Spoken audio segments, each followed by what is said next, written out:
I'm going to show you how to cut up a whole chicken to save yourself some money. Stretch the bird, so to speak, so the joints are easier to cut. Cut that down the middle. Hand on your knife, press.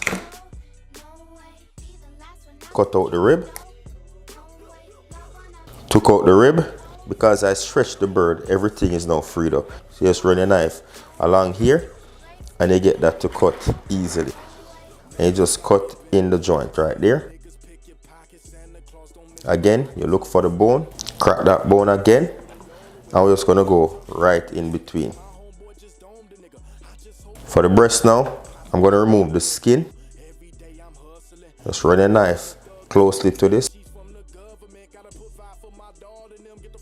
2 boneless, skinless chicken breasts, and that's $6 you're looking at right there, half the price.